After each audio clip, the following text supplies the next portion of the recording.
Sometimes life takes away what you love the most. Sometimes people around you say, "You're just a girl." This story is for every girl who was told she can't. For those who were forced to let go of their dreams, but kept hope quietly alive inside their hearts. This is the story of Anaya, a young village girl who almost lost everything she loved. Until one person, her father-in-law, helped her believe again. In a quiet village surrounded by rice fields and dusty roads lived a girl named Anaya. She was only 16 years old, but her eyes shone with dreams much bigger than her world. Every morning, she would walk miles to school, her feet covered in dust but her heart full of hope. She loved books, especially math and English.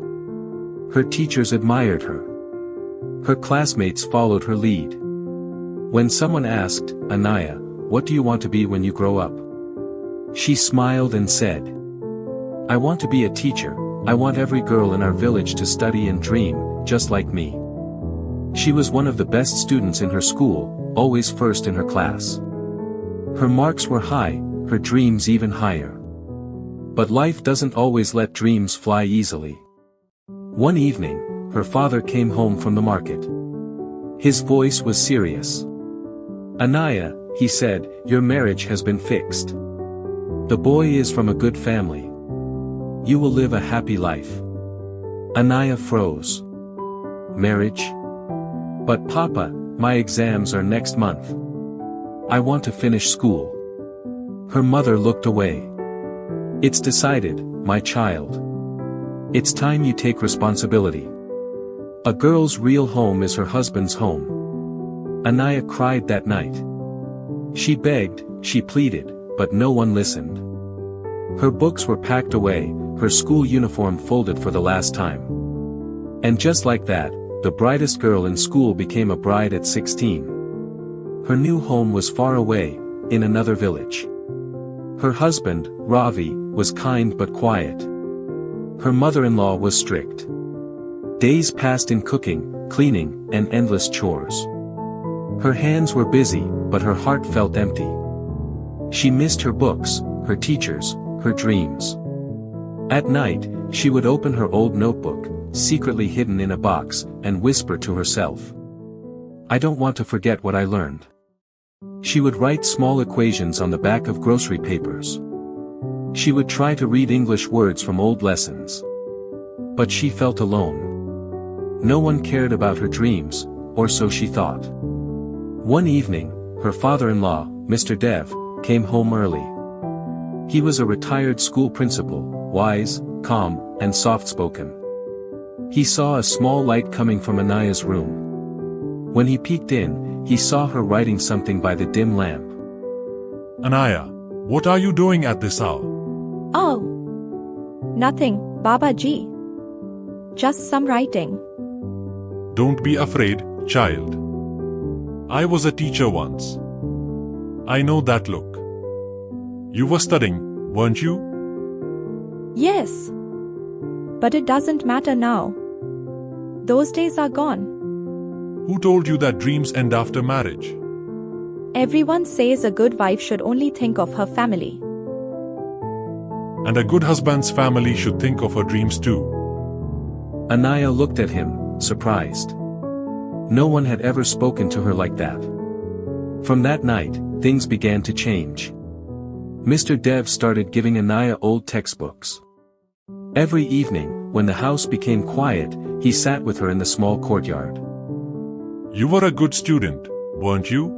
Yes, Babaji. I loved school. I wanted to be a teacher. Then let's start again. Slowly. No dream is too late if your heart is still learning. Then, he taught her math again, explained English grammar, and gave her small homework to do. Sometimes she'd laugh. Babaji, you are strict like a real teacher. He'd reply, smiling. And you're my favorite student. Months passed. Anaya's husband noticed her studying but didn't stop her. He respected her father's support. One morning, Mr. Dev said, Anaya, there's a school nearby. They need someone to help young girls with reading. Why don't you try? Me? I'm not a real teacher yet. You have knowledge and kindness. That's all a real teacher needs. With his encouragement, she went. At first, she was nervous. The children laughed when she stumbled. But soon, her voice grew confident. Within a few weeks, every little girl in the school loved her. They called her Teacher Anaya. News spread through the village. Mothers started sending their daughters to school. People who once said, "What can a girl do?" now said, "We want our daughter to be like Anaya." Anaya's classroom was filled with laughter, curiosity, and hope. One evening, as she came home, she saw her father-in-law waiting by the gate. He was holding her old school certificate. I went to your old school. I told them about you. They want you to take a test. If you pass, you can officially become a teacher. Baba Ji, you did all this for me? You did it for yourself, my child. I just showed you the door. You walked through it. Then, Anaya studied harder than ever before. Every night she sat with her father-in-law, revising lessons. When the exam day came, she was trembling. Don't be afraid. You already are a teacher in heart. The paper will only prove it to the world. Weeks later, a letter arrived. Anaya had passed with top marks. She was officially a teacher. Tears rolled down her face. She ran to her father-in-law and hugged him tightly. Baba Ji, I did it. No, we did it. But the strength was always in you. Years later, Anaya's small school had grown big. Dozens of girls studied there. Her husband supported her fully. Her in-laws were proud.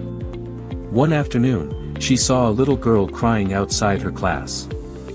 Anaya said, "Why are you crying, dear?" Girl said, "My father says girls shouldn't go to school." Anaya knelt down and said softly, "I once heard the same thing. But look, dreams can grow even in silence. Promise me you won't stop learning." The little girl nodded, wiping her tears. That evening, Anaya stood beside her father-in-law, watching the sunset. Baba Ji, sometimes I wonder, what if you hadn't helped me? Then someone else would have. Because when a dream is true, life always finds a way to protect it. They stood in silence, the orange sky reflecting their shared pride. So my friends, Anaya's story reminds us. Even when the world says no, keep your heart open for the person who says yes. Because sometimes, hope doesn't come from where you expect. It comes from someone who simply believes in your light. If you like this story, give it a thumbs up, share it with your friends. And tell us in the comments. Who has been your mentor in life, the person who helped you believe in yourself again? And don't forget to subscribe for more inspiring stories like this one. My friends, I hope this story will inspire you. A single lesson from an old monk changed his life forever. This story might change yours too.